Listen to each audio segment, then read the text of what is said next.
মানুষ কতটা বিচিত্র হতে পারে। সব সময় স্বপ্ন দেখতে থাকে যে কাল আমি এটা করব, কাল আমি ওটা শুরু করব, কাল আমি ওটা সম্পন্ন করব। এই যে কাল শব্দটা, এই কাল অত্যন্ত বিচিত্র এক শব্দ। আমরা সবসময় এটাকে আসতে দেখতে পাই, কিন্তু এটা আসাতে বর্তমানে পরিণত হয়। আবার আজ নতুন কাল দেখতে পাই, তার জন্য অপেক্ষা করি যখন সেটা সামনে আসে বর্তমানে পরিণত হয়। এই কাল সবসময় একটা মিথ্যে সান্ত্বনা দেয় যে সে আসছে, কিন্তু সে কখনোই আসে না। যেটা আপনার হাতে রয়েছে তা হলো আজ, বর্তমান। তাই যা করার আছে, যা সম্পন্ন করতে চান, যা শুরু করতে চান, আজ করুন, বর্তমানে করুন। কারণ আজ আপনি যা করবেন সেটাই আপনার ভবিষ্যৎ নির্ধারিত করবে। ভবিষ্যতের বিষয় ভাবতে থাকলে ভবিষ্যৎ সুন্দর হবে না। আজ কর্ম করতে হবে। তাই আজ বর্তমানে জীবনযাপন করুন, কর্ম করুন, আর আমার সাথে ভালোবেসে বলুন রাধা রাধা। পঞ্চম তত্ত্ব, আকাশ, নব, ব্যোম। আসলে কোনো ভ্রম নাকি সত্য? ভ্রম তো হতে পারে না, কারণ ভ্রমের মধ্যে কেউ বাঁচতেই পারে না। আর যদি সত্য হয় তাহলে এতটাই বিশাল যে আমাদের চোখের থেকে, আমাদের ইন্দ্রিয়ের থেকে, আমাদের মস্তিষ্কের থেকে, আমাদের চিন্তা ভাবনার থেকেও অনেক ঊর্ধ্বে, যাকে আমরা বুঝতেই পারি না। এটা যতটাই বিশাল আকার ঠিক ততটাই সরল। এই আকাশ যতই অন্ধকারাচ্ছন্ন ততটাই আলোর প্রকাশ প্রদান করে থাকে। দেখতে গেলে এ হলো জীবনের সঞ্চালক, কিন্তু যদি ক্রুদ্ধ হয়ে যায় তাহলে প্রাণ কেড়ে নিতেও দ্বিধা বোধ করে না। এই আকাশ শুধুমাত্র পৃথিবী লোক নয়, বরং এই সমগ্র ব্রহ্মাণ্ডকে, এই সমগ্র সৃষ্টিকে, এর প্রত্যেকটা তারাকে, প্রত্যেকটা গ্রহকে একটা বিশেষ স্থান প্রদান করে। এর নিজের কোনোই অস্তিত্ব নেই, কিন্তু সকলকে অস্তিত্ব প্রদান করে। এটাই হলো এই আকাশের মাহাত্ম্য। এই আকাশে হলো মাহাত্ম্যের প্রতিরূপ, যা আমাদের ভাবনা দ্বারা উৎপন্ন হয়। আপনিও আকাশের মতো এই বোধকে আপন করে নিন। আপনার জীবনও আকাশের মতন মহান এবং বিশাল হয়ে উঠবে। আর তখনই মন সুপ্রসন্ন হয়ে বলবে রাধা রাধা। আপনার থেকে বড়, আপনার থেকে মহান হলেন সেই গুরু। এটা কি আবশ্যক যে সেই গুরু কোনো ব্যক্তিই হবেন? কখনোই নয়। গুরু হলেন একটা তত্ত্ব, গুরু হলেন একটা শক্তি। গুরু একজন ব্যক্তি হলে শুধুই একজনই হতেন, কিন্তু তা নয়। গুরু হলেন একটা অনুভূতি, গুরু হলেন শ্রদ্ধা। গুরু তিনি যিনি আপনার ব্যক্তিত্বের পরিচালক হন। গুরু তিনি যিনি আপনার ব্যক্তিত্বের নির্মাতা হন। আপনি কখন, কোথায়, কোন স্থানে, কি রূপে গুরু লাভ করবেন আর কি শিক্ষা লাভ করবেন তা নির্ভর করছে আপনার মানসিকতার উপর, যে আপনি সকলকে কিভাবে আপন করে নিতে পারেন। যদি আপনি গুরুকে আপন করতে চান, জ্ঞানকে আপন করতে চান, তাহলে আপনার মধ্যে শ্রদ্ধা জাগ্রত করতে হবে, সামর্থ্য জাগ্রত করতে হবে। আপনি গুরু এবং জ্ঞানকে আপন করে নিতে পারলে তা এমনিই আপনাকে মহান করে তুলবে। তাহলে আসুন আর আমার সাথে ভালোবেসে বলুন রাধা রাধা। এই সংসারে এমন কিছু মানুষ আছেন যাদেরকে আপনার ভালো লাগে, তারা আপনার প্রিয়। আমরা চাই ওনারা আমাদের কাছে থাকুন, আমরা ওনাদের কাছে থাকি। এবার সেই ক্ষেত্রে আমরা তাদের ভালো ভালো উপহার দেওয়ার চেষ্টা করি, কারণ ওনারা হলেন আমাদের প্রিয়। আর তার বদলে আমরা আশা করে থাকি যে ওনারা আমাদের একটু সম্মান করবেন। এবার এই মানুষজন যারা আমাদের প্রিয়, এদের আমরা একটা উপহার দিই। সোনা দিয়ে থাকি, আভূষণ দিয়ে থাকি, হিরে মুক্ত দিয়ে থাকি। কিন্তু যদি ভেবে দেখি, এই সবকিছুরই একটা মূল্য আছে। ভেবে দেখুন, আপনি কি তাদের এমন কোনো উপহার দিতে পারেন যা কিনা অমূল্য? তা এরকম উপহার কি হতে পারে? ঠিক বলেছেন আপনি, প্রেম। এই প্রেমই হলো অমূল্য, কারণ মন থেকে এর উৎপত্তি হয়। না চেয়ে পাওয়া যায় আর না ছিনিয়ে নেওয়া যায় এই ভালোবাসা। ঠিক এইরকমই হয় এই সম্মান। যদি সম্মান করো তাহলে মন থেকে এবং ভালোবেসে করো, ভয় পেয়ে নয়। মনে রাখবেন, যে মাথা ভয়ের দ্বারা নত হয়, বিরোধিতাও প্রথমে সেই করে থাকে। যে মাথা ভালোবেসে নত হয় তা আপনার জন্য বলিদানও দিতে পারে। এই সংসারের সব থেকে বড় উপহার, সব থেকে বড় বরদান এই প্রেম এবং সম্মান। তাকে সম্মান করুন আর আমার সাথে ভালোবেসে বলুন, রাধা রাধা। কখনো কোনো চাতককে দেখেছেন? একটা চাতক বর্ষার জন্য অপেক্ষা করে, সেই বর্ষার জলে নিজের তৃষ্ণা নিবারণ করে, নয়তো সারা বছর তৃষ্ণার্ত থেকে যায়। ও আকাশের দিকে তাকিয়ে থাকে আর অপেক্ষা করে যে কবে বর্ষা হবে আর কবে আমি আমার তৃষ্ণা নিবারণ করব। সেখানে অন্যদিকে একটি কাক বা একটা পায়রা, এরা কি করে? যেখানে জল পায় পান করে নেয়, যেখানে খাবার পায় খেয়ে নেয়, আত্মীয় স্বজন বন্ধু বান্ধব যাকেই পায় তার সাথে সময় কাটায়, খাবার খায় আর চলে যায়। এবার এদের মধ্যে মিল কোথায় আর পার্থক্য কোথায়? দুজনের কাছেই ডানা রয়েছে, দুজনেই উড়তে পারে। এই আকাশ হলো ওদের, খাবারের দানা ওদের। পার্থক্য হলো তাদের অভিলাষার, পার্থক্য হলো তাদের আকাঙ্ক্ষার, পার্থক্য জীবন যাপনের ধরনের। এবার যত বেশি আকাঙ্ক্ষা থাকবে, যত দামি জীবন যাপন করার ইচ্ছে থাকবে, তত বেশি কষ্ট আপনাকে সহ্য করতে হবে। আবার অন্যদিকে জীবন যত সরল হবে, জীবন যাপন যত সরল হবে, সমস্যা ততটাই কম হবে। তাই সবসময় চেষ্টা করবেন আপনার মানসিকতা এবং আপনার জীবন যেন সরল হয়। ভালোবাসতে থাকুন। যদি কেউ আপনাকে ভালোবাসে, তাকেও আপনি ভালোবাসা ফিরিয়ে দিন। তাদের সাথে কথা বলুন, কিছু তাদের কথা শুনুন, কিছু নিজের কথা বলুন। দেখবেন সকল তাপ উত্তাপ দূর হয়ে গেছে। এটাই তো হলো জীবনের সারমর্ম। তাই প্রেমে থাকুন, ভালোবাসুন, আর ভালোবেসে আমার সাথে বলুন, রাধা রাধা। ক্ষমা একটা অত্যন্ত সুন্দর শব্দ, আমার খুব প্রিয় শব্দ। কিন্তু এই ক্ষমা কখন আর কিভাবে প্রয়োগ করতে হবে সেটা বোঝা প্রয়োজনীয়। এক, যদি আপনি কোনো অন্যায় করেন আর ক্ষমা না চান, ক্ষমা প্রার্থনা না করেন, ক্ষমা চাওয়া থেকে এড়িয়ে যান, তাহলে তাতে আপনারই ক্ষতি হবে। কিভাবে? ক্ষমা না চাইলে মনের মধ্যে অহংকার জাগ্রত হয়, আর অহংকার তো প্রকৃত অর্থে আমাদের ক্ষতিই করে। দুই, কেউ যদি অপরাধ করেন, আপনার থেকে ক্ষমা না চান, তাহলে তাকে ক্ষমা করবেন না। ক্ষমা হলো অত্যন্ত অমূল্য, আর না চাইতেই কাউকে ক্ষমা দান করা এটা উচিত নয়।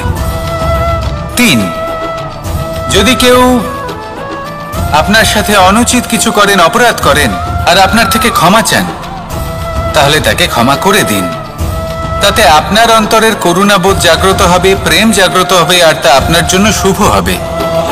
চার, যদি আপনি নিজে কোনো অপরাধ করেন, তাহলে অবশ্যই ক্ষমা চাইবেন। তাতে আপনারই লাভ হবে। কিভাবে? সামনের ব্যক্তি আপনাকে ক্ষমা করুক বা না করুক, আপনার অন্তরের অহংকার ক্ষীণ হবে, আর এই মন আরো নির্মল হয়ে উঠবে।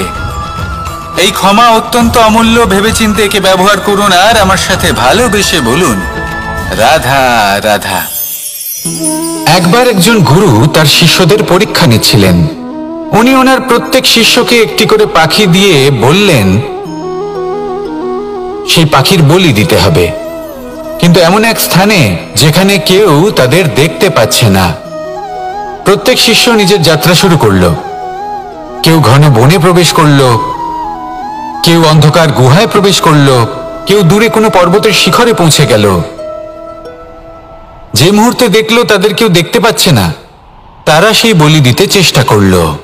যেই বলি দিতে গেল, সেই পাখি আলোর কিরণে পরিবর্তিত হলো এবং লুপ্ত হয়ে গেল। একজন শিষ্য ছিল যে আবার গুরুর কাছে ফিরে এলো। সে বলল, ক্ষমা করবেন গুরুদেব, কিন্তু আমি এমন কোনো স্থান পেলাম না যেখানে কেউ আমাকে দেখতে পাচ্ছে না। অন্য কেউ না দেখতে পেলেও আমি নিজে দেখতে পাচ্ছিলাম, আমার অন্তর্মন দেখতে পাচ্ছিল।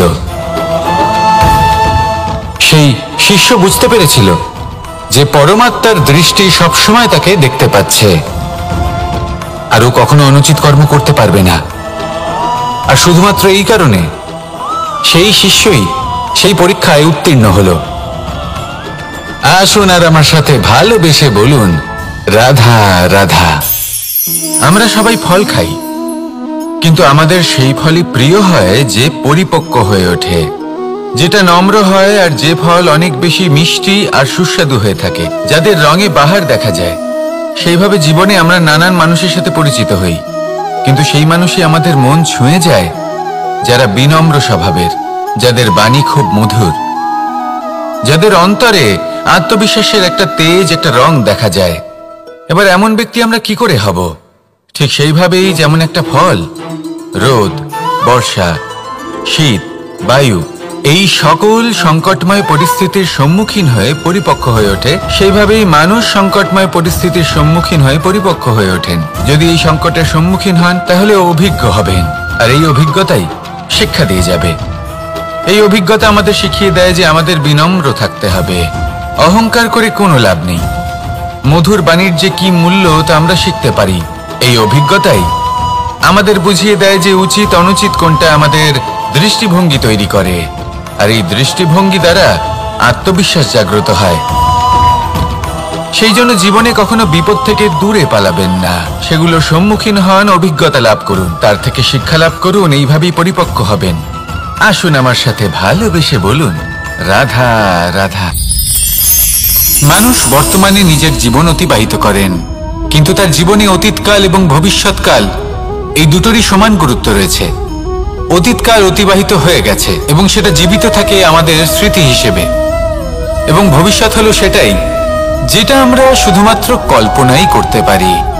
এবার অতীতের কিছু স্মৃতি এমন থাকে যা আমাদের কাছে আনন্দময় হয় না, তা কটু হয়, দুঃখজনক হয়, যন্ত্রণাদায়ক হয়। আমরা যা কিছুই করি তা বদলে ফেলতে পারবো না, কিন্তু ভবিষ্যৎকাল সেটা আমরা রচনা অবশ্যই করতে পারি, যদি আজ আমরা শ্রেষ্ঠ কর্ম করি। যদি আজকের এই দিনটা আমরা আনন্দের সাথে অতিবাহিত করি, সুখের সাথে অতিবাহিত করি, এক একটা মুহূর্ত আমরা আনন্দ এবং ভালোবাসার সাথে অতিবাহিত করি, আপনার আজকের এই কর্ম আপনার ভবিষ্যৎ নির্ধারণ করবে। আজ আপনি যেভাবে জীবন কাটাবেন তা ভবিষ্যতে গিয়ে অতীতকালে পরিণত হবে, আর তখন আপনি এমন স্মৃতি খুঁজে পাবেন যেখানে আপনি প্রত্যেকটি মুহূর্ত প্রেম এবং আনন্দের সাথে অতিবাহিত করেছেন, এবং সেই স্মৃতি মধুর হবে। তাহলে আজ শ্রেষ্ঠ এবং উচিত কর্ম করুন, আপনি নিশ্চিত রূপে একটি উজ্জ্বল, শুদ্ধ, পবিত্র এবং আনন্দময় ভবিষ্যৎ লাভ করবেন। আসুন আমার সাথে ভালোবেসে বলুন, রাধা রাধা। এই সংসারে অনেক অনেক এমন জ্ঞানী আছেন যারা নিজের সমস্ত জীবন জ্ঞান অর্জন করতে অতিবাহিত করেছেন। এই সংসারে এমন কোনো বেদ নেই, কোনো পুরাণ নেই, কোনো শাস্ত্র নেই, কোনো ভাষা নেই যা ওনারা জানেন না। এমন কোনো বিষয় নেই যা নিয়ে ওনারা কোনো বক্তব্য রাখতে পারবেন না। কিন্তু আমরা এই সকল জ্ঞানীকে কি ভালোবাসতে পারি? এনাদের সকলকে সম্মান করতে পারি না। কারণটা কি? দেখুন, বেদ পড়া একটি আলাদা বিষয়, বেদনা বুঝতে পারা অন্য ব্যাপার, এবং বেদনা বোঝার জন্য, সেই জ্ঞান লাভ করার জন্য আপনাকে মন থেকে করুণা এবং প্রেমের সঠিক অর্থ বুঝতে হবে। সামনের ব্যক্তির বেদনা বুঝতে হবে, তার যন্ত্রণাকে বুঝতে হবে। তারপর যে জ্ঞান আপনি অর্জন করেছেন বেদ থেকে, পুরাণ থেকে, শাস্ত্র থেকে, তা প্রয়োগ করে তার বেদনার নিবারণ করা, সেটা বেশি গুরুত্বপূর্ণ। সেই জন্য জীবনে শুধুমাত্র শাস্ত্র এবং বেদ পড়ে জ্ঞান অর্জন করতে সময় নষ্ট করবেন না। মন থেকে প্রেমের কি অর্থ সেই বিষয়ে জ্ঞান লাভ করার চেষ্টা করুন, করুণাও বুঝতে চেষ্টা করুন। একজন শ্রেষ্ঠ ব্যক্তি হয়ে উঠুন, আর আমার সাথে ভালোবেসে বলুন, রাধা রাধা।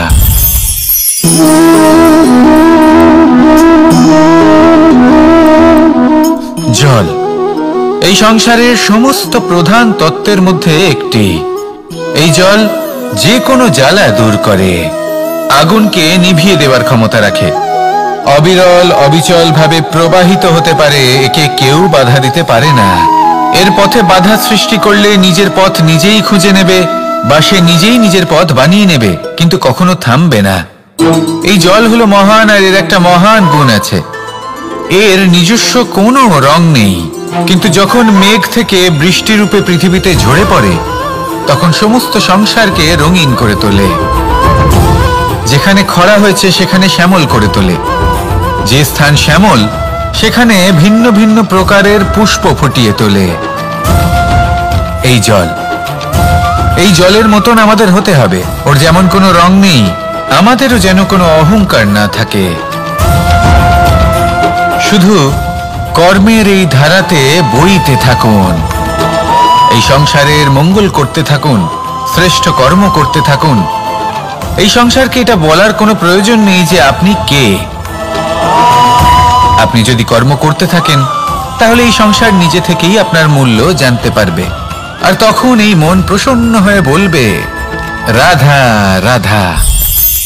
বড়ই অদ্ভুত ব্যাপার, একটি পাথরের প্রতিমা যখন মন্দিরে স্থাপিত হয় তখন তা আমাদের কাছে ভগবান সম হয়ে দাঁড়ায়, কিন্তু যখন একজন জীবিত মানুষ মন্দিরে গিয়ে থাকেন তখন তার শরীর, মন, আত্মা সেই সব পাথর সম হয়ে দাঁড়ায়।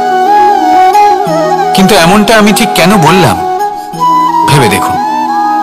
মানুষ এটা চান যে কোনো পরিস্থিতি, যে কোনো স্থানেই তার বিজয় হোক, কিন্তু এখানে এসে সে পরাজিত হয়। এরকম ঠিক কেন হয়? সমস্ত খেলা হলো ভাবনা চিন্তার, বিচারধারার, দৃষ্টিভঙ্গির, উত্তরদায়িত্বের খেলা।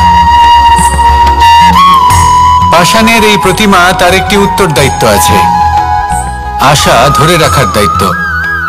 সেই আশা জানিয়ে মানুষ মন্দিরে আসেন। তেমনি মানুষের একটি উত্তরদায়িত্ব আছে যেটা সে ভুলে যায়, আর সেই উত্তরদায়িত্ব হলো এটা, যে মন্দিরে যে ভগবানকে সে প্রসন্ন করতে যাচ্ছে তাকে সে তখনই খুঁজে পাবে যখন পূর্ণরূপে সে সমর্পিত থাকবে। যদি মনে সমর্পণের ভাব না থাকে তাহলে ভগবান কখনো প্রসন্ন হবেন না। নিজের উত্তরদায়িত্ব বোঝার বদলে মানুষ শুধু একটা অনুষ্ঠান পালন করেন, যেমন ফুলের একটা মালা অর্পণ করেন, আর সেই কারণেই তিনি পরাজিত হন। আপনি ফুলের মালা অর্পণ করুন, প্রসাদ অর্পণ করুন, কিন্তু মনের মধ্যে পূর্ণ সমর্পণের ভাব থাকা প্রয়োজনীয়। তবেই আপনি মন্দিরে গিয়েও প্রাণবন্ত হয়ে থাকতে পারবেন, তবেই ঈশ্বরকে প্রসন্ন করতে পারবেন। আসুন আমার সাথে ভালোবেসে বলুন, রাধা রাধা। এই সংসার, এই সংসারের অন্তের, এর বিনাশের প্রারম্ভ কিভাবে হয়? কোনো যোগের মাধ্যমে, কোনো ভয়ানক অসুরের আগমনে, নাকি প্রকৃতির রাগের কারণে? না, এই সংসারের বিনাশের প্রারম্ভ হয় আমি থেকে। এই আমি, এই তুমি, এটা আমি করেছি, ওটা তুমি করেছো, এটা আমার, ওটা তোমার, আদি ইত্যাদি। এই ভাব যখন মনে বাসা বেঁধে নেয়, সর্বপ্রথম ঘর ভাগ হয়, তারপর বসতি, তারপর প্রাণ, আর তারপর দেশ, আর সবার শেষে সমস্ত সংসার ভাগ হয়ে যায়। আর এই ভাগ হয়ে যাওয়া শেষে মনোমালিন্যে পরিণত হয়। এখন এমত অবস্থায় কি করা যেতে পারে? কিভাবে বাঁচা যায় এই পরিস্থিতির থেকে? কিভাবে দূরে থাকা যায় এই বিনাশের থেকে? উত্তর সেই একটাই, করুণা। একে অপরের দরকারগুলি বুঝুন, একে অপরের সমস্যাগুলি বুঝুন, একে অপরের দুঃখের সাথী হয়ে দাঁড়ান, একে অপরের সুখের ভাগীদার হন। আর শেষে যখন এই আমি আমরাতে পরিণত হবে, তখন এই বিনাশ নিজে থেকেই দূরে চলে যাবে। তাহলে আমরাতে বিশ্বাস করতে শিখুন, আর আমার সাথে ভালোবেসে বলুন, রাধা রাধা। এই মুদ্রা, এবারে ভাবুন, এটাই আমাদের জীবন, জীবনের সুখ আর দুঃখ এই মুদ্রার এই জীবনের দুটি দিক। কিন্তু যখনই আমরা ঈশ্বরের কাছে প্রার্থনা করি তখনই আমরা সুখ চাই, আর সেই সুখ আসেও। আর যখনই সেই সুখ আসে তখন ব্যক্তি সর্বপ্রথম তাকে ভুলে যায় যে দুঃখের সময় ওনার সাথে ছিলেন। আর এমত অবস্থায় উনি সাহায্য করেন না, উনি করেন উপকার। আর এই উপকারের বদলে মানুষের থেকে উনি নিজের জন্য শ্রদ্ধা চান। আর সেই শ্রদ্ধা, সেই চাহিদার কারণে উনি নিজেকে অন্যদের থেকে শ্রেষ্ঠ, অন্যদের থেকে ভিন্ন মনে করতে বিবশ হয়ে যান। আর আলাদা হবার কারণে তার মধ্যে জেগে ওঠে অহংকার, আর সেটাই হয় তার পতনের কারণ। এবার এতে কি করা যেতে পারে? কি চাওয়া যেতে পারে ঈশ্বরের কাছে? এই প্রশ্ন অবশ্যই মনে আসে। ঈশ্বরের কাছে চান সুখ, শুধুমাত্র ততটাই যাতে অহংকার না আসে, আর দুঃখ ততটাই যাতে শ্রদ্ধা না চলে যায়। রাধা রাধা। এই সংসারে এমন কিছুই নেই যা সব সময় একই থাকবে। যা কিছু নির্মাণ হয়েছে তা একদিন অবশ্যই ভেঙে পড়বে, কিন্তু এই ভেঙে যাওয়ার বিশ্লেষণ আপনি কিভাবে করবেন তা আপনার উপরে নির্ভর করছে। ওই আকাশের দিকে তাকান, ওই মেঘ, ওটাও ভেঙে পড়ে, কিন্তু নিজে ভেঙে পড়ার সাথে বর্ষাকে তৈরি করে যায়। মাটির ডেলা অবশ্যই ভেঙে পড়ে, কিন্তু ব্যবহারযোগ্য মাটির রূপ নিয়ে। এই ধরিত্রীর বুকে কোনো এক বীজ যখন ভেঙে পড়ে তখন ধরিত্রীর উপর এক বিশাল আকারের বৃক্ষ নির্মাণ করে। যদি জীবনে কিছু ভেঙে পড়ে তাহলে নিরাশ হয়ে পড়বেন না, নিজের সাহস হারাবেন না। ধনাত্মক দৃষ্টিভঙ্গি দিয়ে দেখতে চেষ্টা করুন। মনে করুন নিয়তি নিশ্চয়ই আপনার জন্য আরো ভালো কিছু ভেবে রেখেছে, যা ভবিষ্যতে আপনার প্রতীক্ষা করছে। ধনাত্মক চিন্তা ভাবনা করতে থাকুন, তারপর দেখবেন শ্রেষ্ঠ রচনা নিজেই তৈরি হবে। রাধা রাধা। চলতে থাকা, থেমে যাওয়া, বিশ্রাম নেওয়া, তারপর দম নিয়ে পুনরায় দাঁড়িয়ে পড়া, আর তারপর আবার সেই পথ চলা। এটা জীবনের অভিন্ন এক অঙ্গ, এটার থেকে আপনি পালাতে পারবেন না। কিন্তু এই অঙ্গকে আপনি নিজের জীবনে কিভাবে প্রয়োগ করবেন, কিভাবে তাকে কাজে লাগাবেন, সেই সিদ্ধান্ত আপনাকে নিতে হবে। যারা হেরে যান তারাও জীবনে থমকে যান, আবার যারা জেতেন তারাও দাঁড়িয়ে পড়েন। যারা হেরে যান তারা হাঁপিয়ে দাঁড়িয়ে পড়েন, যারা জিতে যান তারা দাঁড়িয়ে পড়েন সেই সর্বোচ্চ স্তরে পৌঁছে গিয়ে। এবার দাঁড়াতে তো আপনাকে হবেই, তা হতেই হবে। কিন্তু কখন, কিভাবে দাঁড়াবেন, ক্লান্ত হয়ে নাকি সর্বোচ্চ স্তরে পৌঁছে গিয়ে, সেই সিদ্ধান্ত আপনার। অবশ্যই দাঁড়িয়ে পড়ুন, কিন্তু ক্লান্ত হয়ে নয়, কারণ আপনাকে পুনরায় দাঁড়িয়ে পড়তে হবে, পুনরায় যাত্রাপথে এগোতে হবে এবং সর্বোচ্চ স্তরে পৌঁছতেই হবে। রাধা রাধা। স্বপ্ন, আমরা জীবনে স্বপ্ন দেখতে থাকি, সেটা পূরণ করার পূর্ণ প্রয়াস করে থাকি। কিন্তু এই স্বপ্ন পূরণ না হওয়ার পরিস্থিতিতে আমরা ভেঙে পড়ি, ছিন্ন বিচ্ছিন্ন হই, আর তারপরেই বোঝা আমরা আগামী প্রজন্মের ওপর রীতিমতো চাপিয়ে দিই। আমরা এটাই মনে করি যে আমরা যেটা হতে পারিনি সেটা আমাদের সন্তান অবশ্যই হবে। আমরা যা কখনো পাইনি আমাদের সন্তান অবশ্যই তা পাবে।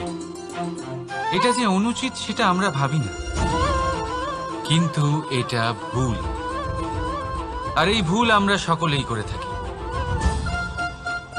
সন্তান প্রকৃতি আর পরমাত্মার আশীর্বাদ। ওদের ভেতরে তাদের নিজের একটা অস্তিত্ব লুকিয়ে থাকে, সেটা মন দিয়ে দেখুন তো। আপনি শুধু ওই সন্তানকে জন্ম দিয়েছেন, কিন্তু ওর জীবন আপনার নয়। তাই নিজের সন্তানের সাথে থাকুন, সময় কাটান, ওদেরকে ভালোবাসুন, সব সময় প্রেরণা দিন, কিন্তু প্রেরণা দিন ওর নিজের অস্তিত্বকে বাড়ানোর জন্য, ওর নিজের স্বপ্ন পূরণ করার জন্য, আপনার স্বপ্ন পূরণ করার জন্য নয়। ওদের অস্তিত্বকে পূর্ণাঙ্গে বৃদ্ধি পেতে দিন। রাধা রাধা। এই পুকুর দেখছেন আপনি? পুকুরের জল কখনো প্রবাহিত হয় না, একই স্থানে জমে থাকে, আর সেই কারণে কিছুদিন পর ময়লা হতে শুরু করে। কিন্তু তাও আমরা একে ত্যাগ করি না, আমরা তবুও একে পুজো করি। শুধুমাত্র এই কারণে নয় যে অতীতে সে আমাদের তৃষ্ণা মিটিয়েছে, কিন্তু এই কারণেও যে যদিও বা সে ভবিষ্যতে আমাদের তৃষ্ণা না মেটায়, কিন্তু প্রয়োজন হলে আগুন অবশ্যই নেভাতে পারে। ঠিক সেই রকমই হয় আমাদের সম্পর্ক, সম্পর্ক যা আমরা বহু বছর পরিশ্রম করে তৈরি করি, যে দরকার পড়লে আমাদের সহায়ক হয় কোনো না কোনোভাবে। সেই জন্য সম্মান করতে শিখুন এই সম্পর্কগুলিকে, শিখুন এই সম্পর্কগুলিকে অটুট রাখতে। কথায় কথায় এই সম্পর্কগুলিকে ভেঙে দিতে শিখবেন না। রাধা রাধা। বিষ, এই শব্দটা শুনলেই মনে অনেক কল্পনা জন্ম নেয়। কল্পনা অসহ্যকর তিক্ততা, কল্পনা অত্যন্ত বেদনাদায়ক মৃত্যু। এবার যদি আপনাকে জিজ্ঞেস করা হয় যে সবচেয়ে বিষাক্ত বিষ কোনটা, তাহলে আপনি কি বলবেন? কেউ বলবে সর্পের বিষ, কেউ বলবে কাঁকড়া বিছের, কেউ বলবে কালকিউটের বিষ। কিন্তু না, এই সমস্ত রকম বিষ সেই বিষের সামনে টিকতে পারবে না যাকে আমরা বলে থাকি কানের মধ্যে ঢালা বিষ। শুনতে অত্যন্ত মিষ্টি, কিন্তু তিক্ততায় অত্যন্ত বিষাক্ত। পেটের মধ্যে যাওয়া এই বিষ শুধুমাত্র একটি মানুষের মৃত্যুর কারণ হয়, কেবল একটি। কিন্তু কানের মধ্যে ঢালা এই বিষ একাধিক সম্পর্কের নাশ করতে পারে। আর এটাতে সেই ব্যক্তির ভুল নেই যে আপনার কানে বিষ ভরেছে, আপনি তাকে দোষ দিতে পারেন না। এখানে দোষ আপনার নিজের, যে এই বিষকে আপনি নিজের উপরে প্রভাব ফেলতে দিয়েছেন, এই বিষকে সুযোগ দিয়েছেন আপনার ক্ষতি করতে। এটা আপনার ভুল। সেই জন্য কুমন্ত্রণায় কখনো কান দেবেন না। আপনার মনে ভালোবাসার দৃঢ়তা জাগিয়ে তুলুন আর নষ্ট করে দিন এই সংসারের সমস্ত বিষের প্রভাবকে। রাধা রাধা। জীবন, আমাদের এই জীবন, সুখ আর দুঃখ, এই দুইয়ের মিশ্রণ। এদের সংমিশ্রণই জীবনের ভারসাম্য বজায় রাখে। এখন এই সুখ, সুখ এমন এক বস্তু যাকে সবাই খুঁজে চলেছে। দুঃখ এমন এক অনুভূতি যা সবার কাছে আছে। আমাদের প্রত্যেকের জীবনে সুখ আর দুঃখ আসতে থাকবে আর যেতেও থাকবে, এটা অবশ্যই জীবনে থাকবে। কিন্তু সফলতা, এটা সবার জীবনে আসে না। কেন? কারণ এই সফলতা সুখ আর দুঃখের দ্বারা প্রাপ্ত হয় না। সফলতা প্রাপ্ত হয় নিজের উপরে বিশ্বাস করতে থাকলে। আকাশের ওই সূর্যকে দেখুন, সূর্যের বিশ্বাস আছে নিজের উপর যে সে সমস্ত জগৎকে আলোকিত করতে পারবে, নিজের প্রথম রশ্মি দিয়ে অন্ধকারকে দূর করতে পারবে। সূর্য এই বিশ্বাস নিয়েই আসে, আর কিছুক্ষণের মধ্যেই সমস্ত সংসার থেকে অন্ধকারকে বিনাশ করে ফেলে সে। তাহলে মনে রাখবেন, এই সুখের আভাস, এই দুঃখের অনুভূতি আসতেও থাকবে আর যেতেও থাকবে। শুধু নিজের উপরে বিশ্বাস রাখুন, তারপর দেখবেন এই সফলতা আপনার দাস হয়ে থাকবে। রাধা রাধা। চাঁদ কত শ্রেয়, শুভ্র, কত সুন্দর, কিন্তু যদি আপনি মনোযোগ সহকারে দেখেন তাহলে দেখবেন এই চাঁদেও দাগ আছে। আর এই দাগগুলি থাকার কারণে কি এই চাঁদের মাহাত্ম্য কখনো কমে যায়? কখনো নয়। এর কারণ হলো চাঁদের নিরন্তর চেষ্টা। একবার এই আকাশে দেখুন, এই অন্ধকার সবসময় চেষ্টা করে চাঁদকে ঢেকে দেওয়া, কিন্তু এই চাঁদ সবসময় এই অন্ধকারের সাথে লড়াই করতে থাকে। অমাবস্যা থেকে শুরু করে চাঁদের এই যাত্রা পূর্ণিমা অবধি পৌঁছেই যায়। আর তাই এই চাঁদের পুজো করা হয়, এই কারণে এই চাঁদকে মাহাত্ম্য দেওয়া হয়। এইভাবেই যদি আপনার মধ্যে কোনো দোষ থাকে, কোনো খারাপ কিছু থাকে, তাহলে সেটা কোনো বড় ব্যাপার নয়। চেষ্টা করুন সেটাকে শুধরে নেওয়ার, কিন্তু সেই কারণে নিজেকে খারাপ মনে করা এটা অনুচিত। নিজের ভুলগুলো, নিজের দোষগুলো, নিজের খারাপ দিকের কথা ভুলে আপনি এই সংসারের ভালোর দিকে প্রস্থান করেই দেখুন না।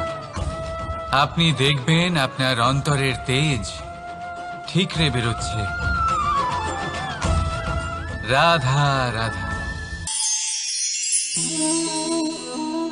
এই পিঁপড়েদের দেখছেন আপনি? সবাই একই রকমের। এদের মধ্যে তফাৎ খুঁজে বার করা অসম্ভব। মনে হয় যেন ওদের আলাদা আলাদা অস্তিত্বই নেই। কিন্তু যদি আপনি মন দিয়ে দেখেন তাহলে দেখবেন প্রতিটা পিঁপড়ের আলাদা কাজ নির্ধারিত, তাদের আলাদা অস্তিত্ব আছে। কেউ বাড়ি বানানোর জন্য মাটি সংগ্রহ করতে পটু, কেউ ঢিপি বানাতে পটু, কেউ খাবার খোঁজায় পটু, আবার কেউ সেই খাবার আনায় পটু। ঠিক সেরকমই হয় মানুষেরা। মনে হতেই পারে সবাই একই রকম, কিন্তু প্রতিটা মানুষের ব্যক্তিত্ব, প্রতিটা মানুষের অস্তিত্ব ভিন্ন হয়। আর সত্যি কথা বলতে কি, প্রতিটা মানুষের ভিন্নতাই আমাদের প্রগতির দিকে নিয়ে যায়। ভাবুন, যদি আপনাকে কারোর সাথে হাত মিলিয়ে চলতে হয়, তাহলে আপনাকে আপনার সোজা হাত তার উল্টো হাতে ধরে এগোতে হবে। এটাই সৃষ্টিকর্তার সৃষ্টির নিয়ম। ভিন্নতা, এই ভিন্নতাকে আশীর্বাদ ভেবে চলুন, এতে কোনো খারাপ নেই। রাধা রাধা। দাদা আমাকে বহুবার জিজ্ঞেস করেন যে কানাই, তুমি রাধার সাথে এই সংসারকে প্রেম শেখাতে এসেছো, তাহলে কেন তুমি রাধাকে এত বিরক্ত করো? কেন ও তোমাকে বিরক্ত করে? কেন এই ঝগড়াঝাটি হয়? কেন এই টানাপোড়েন চলে? এবার এটার উত্তর আমি কিছুটা এইভাবে দিতে চাই। পিঁপড়ে সেই বাড়িতেই প্রবেশ করে যেখানে মধু উপস্থিত আছে। যদি আপনার বাড়িতে মধু থাকে, কোনো মিষ্টি জিনিস থাকে, মিষ্টত্ব থাকে, তাহলে পিঁপড়ে সেখানে অবশ্যই প্রবেশ করবে। ঠিক এইরকমই হয় আমাদের সম্পর্ক। এর মধ্যে ছোটখাটো ঝগড়াঝাটি, টানাপোড়েন, রাগ করা, মন ভাঙানো, এই সব তো চলতেই থাকে। বিশেষ করে সেই সম্পর্কগুলিতে যেখানে মিষ্টত্ব আছে।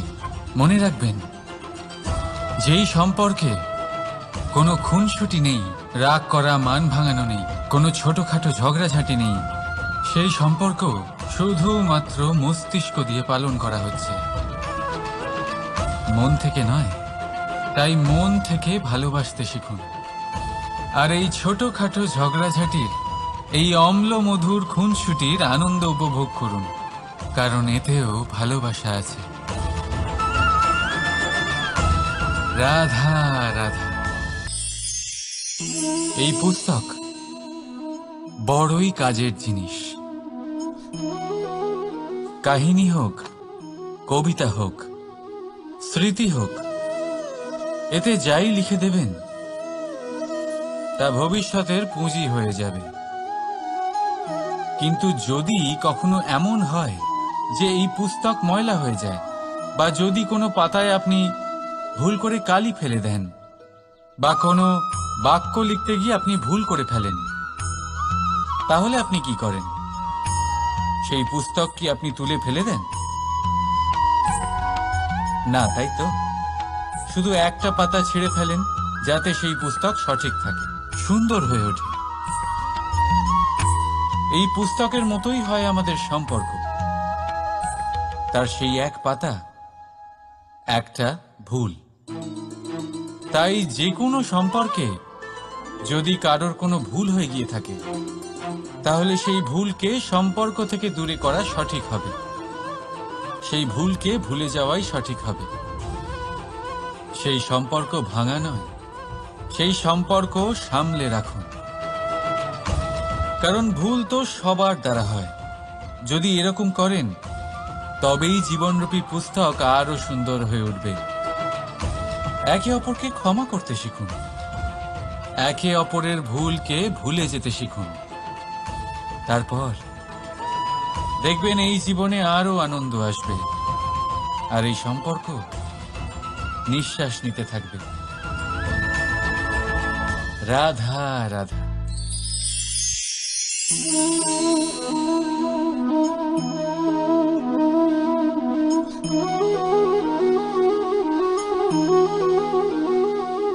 আমার এই ছায়া দেখতে পাচ্ছেন আপনি? প্রকাশের স্রোত যখন মধুর আর দূরে থাকে, তখন এই ছায়া লম্বা হয়ে যায়। কিন্তু যেই প্রকাশের স্রোত মাথার উপরে চলে আসে, এই ছায়ার আকার ক্রমশ ছোট হতে থাকে, আর অন্ধকারে তো এই ছায়া বিলুপ্ত হয়ে যায়। কিছুটা এরকমই হয় আমাদের অহংকার। সুখের আগমন হলে, বৈভবের উপলব্ধিতে এটা বাড়তে থাকে। কিন্তু যেই সংকটের তাপ বেড়ে ওঠে, অহংকার ছোট হতে থাকে। আর যখন সংকটের এই অন্ধকার আমাদের চারিদিক থেকে ঘিরে ধরে, তখন এই অহংকার আমাদের ছায়ার মতোই বিলুপ্ত হয়ে যায়। তাই সেই কারণে আপনার জীবনে সংকটের আগমন আপনার অহংকার নষ্ট করেই দেবে, কিন্তু তার জন্য সংকটের অপেক্ষা কেন করবেন? এই অহংকারকে বাড়তেই দেবেন না, উৎপন্ন হতেই দেবেন না। বিবেকের সুতো দিয়ে বেঁধে রাখবেন একে। দেখুন, আমি শ্রেষ্ঠ, এটা বিশ্বাস করতে কোনো আপত্তি নেই। কিন্তু শুধুমাত্র আমি শ্রেষ্ঠ, আর কেউ নয়, এ আত্মসম্মান নয়, এ হলো অহংকার। আর অহংকার আর কিছুই নয়, শুধু পতনের দিকে প্রথম পদক্ষেপ। আর এই জীবনে পতনের দিকে নয়, প্রেমের দিকে এগিয়ে যান। আর আমার সাথে ভালোবেসে বলুন, রাধা রাধা। আপনি কি কখনো ফলে ফুলে পরিপূর্ণ বৃক্ষ দেখেছেন? তার ডালগুলো কিরকম স্বাধীনভাবে বেড়ে ওঠে। কিন্তু যদি এই ডালগুলো মূলের সাথে ঠিকভাবে যুক্ত না থাকে, সেই বৃক্ষের মূলগুলি গভীর না হয়, তাহলে কি হবে? তাহলে কি সে সেই সব সুবিধা পাবে? কখনোই নয়। সেই বৃক্ষের ডাল পড়ে যাবে, সেই বৃক্ষ ভূমিষ্ঠ হয়ে যাবে। ঠিক সেইভাবেই চিন্তাভাবনার স্বাধীনতার আনন্দ আপনি তখনই আস্বাদন করবেন, যখন আপনার শিক্ষা গভীর হবে। তাই স্বাধীন থাকুন দৃষ্টিভঙ্গিতে, কিন্তু যুক্ত থাকুন শিক্ষার সাথে। রাধা রাধা।